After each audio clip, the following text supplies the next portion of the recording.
Hello everyone, this is Toby Horrorboy. Let's make the best Fnaf character into an animatronic. Today we're going to be making Number One Crate, who's part of Trash and the Gang from Five Nights at Freddy's Pizzeria Simulator. I genuinely love Number One Crate, they're one of my favorite characters. They're a milk carton with hands and googly eyes, what's not to love? The animatronic we're using as a base is a For Real Friends Happy to See Me Pets Piper, my dancing penguin. I love working with For Real Friends because they're usually really interactive.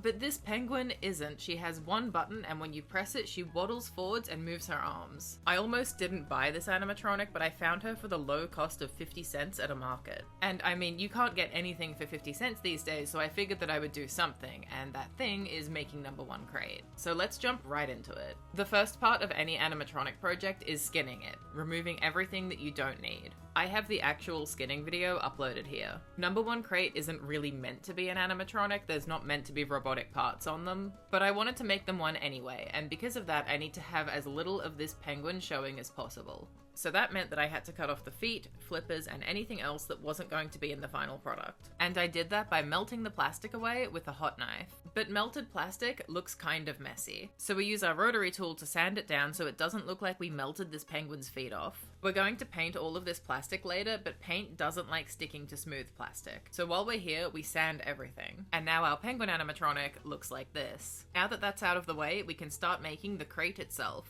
I decided to start from the bottom, so I traced out the base of the animatronic to see how big this was going to be. I have a lot of animatronics now, and they take up a fair bit of space, so I wanted to keep this guy pretty small. I could have made them much larger, I just didn't want to, I don't have the shelf space for it. Tiny Number One Crate is the best Number One Crate. Then I traced it onto high density EVA foam, and cut it out very carefully with a craft knife. I had to make a few adjustments to that inner cutout because it didn't quite fit over the screw casings that are sticking up out of the animatronic. Because Number One Crate is a cube, we know what size the other pieces will be. I tried to hand draw the template for the side pieces myself, but I just couldn't get it right, so my boyfriend Albedo had to jump in and save me. He traced this from a picture of Number One Crate on his iPad and then printed it out at the right size. So I traced this template onto the high density foam 4 times, but only the 2 side pieces have that handle at the top. In case you've ever wondered how many little square holes Number One Crate has, the answer is 288, and I cut them all out one by one using a craft knife.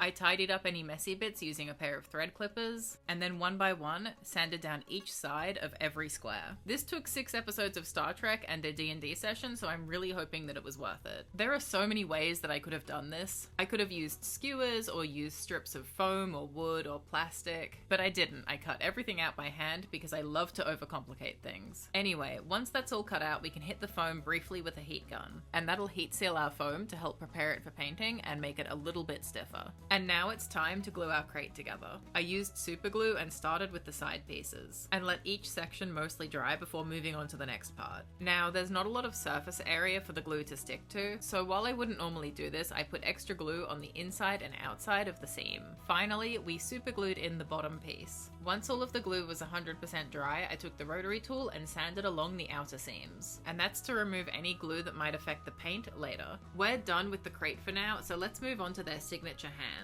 I traced the pattern for these off my laptop screen because I'm not going to freehand this if I don't have to, and then traced it onto both craft foam and high density foam. Each hand is 2 pieces of foam so that we can sandwich the arm piece in there later. So we glue both hands together with contact cement, leaving a little gap down the bottom for the arms. The high density foam is definitely nicer quality, but it's also a bit thicker and heavier than the craft foam. We're going to be putting the cheaper craft foam on the back of the hands, just so that they're not too heavy for the motor to lift. Now we can tidy up our edges with the rotary tool. Foam is quite porous and paint will tend to seep into it, so to give it a nicer finish I like to prime the foam before painting. And I do that by applying 3 to 4 coats of Mod Podge mixed with a little bit of water. It's time to start painting the hands. I started by laying down a solid white base coat, and then I very carefully cut out the stencil. And we're going to trace these onto the hands so we know where our lines are. I then used what must be the smallest paintbrush in the world to paint on the red. And I do want to quickly apologize for how this footage looks. looks. I have pretty shaky hands and my eyesight isn't great, and sometimes the solution for that is for me to shove my entire head in front of the camera. So unfortunately, there's no good footage of this. The good news is that after finishing number 1 crate, I did go and get a new tripod, so some of those camera angles in future videos will be much better. Anyway, once the red paint was dry, I went back in with some white paint to tidy up those edges. And that's the hands done. Now that we have our hands, I wanted to do a test to make sure that this would actually work. So that's a mock-up for the arm mechanism. And immediately you can see that if we want the arms to be able to move, we're going to have to take out some of those horizontal bars. So I just cut those off with a pair of thread clippers. And this was really stressful. Right from the start, I was worried about the animatronic's motor not being able to support the weight of the hands. We can see that the motor is able to lift them, but we can also see that the arms won't stay attached. This is just a test run, so I've attached them using duct tape rather than super glue, but at this stage I could only hope that this would work. And while I'm worried about this whole project potentially failing, we can go and paint the crate. I put down a light base coat first. And what a problem the paint ended up being. Number 1 crate is this very unusual blue steel grey colour. I had in my head that number 1 crate was silver, but it's definitely more of a blue. And I tried so hard to mix this myself. I had a colour wheel up, I had a guide up. It did not work, I could not do it.